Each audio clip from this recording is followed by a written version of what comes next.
আসসালামু আলাইকুম বন্ধুরা, কেমন আছেন সবাই?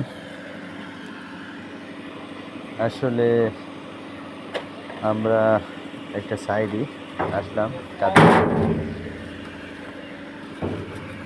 একটু হেল্প করার জন্য। কাজটা আসলে 4-5 দিন হয়ে গেছে, আসলে কাজটা ওঠানো সম্ভব না, তাই আজকে আমরা আসছি। ইনশাআল্লাহ চেষ্টা করব ওঠানোর জন্য,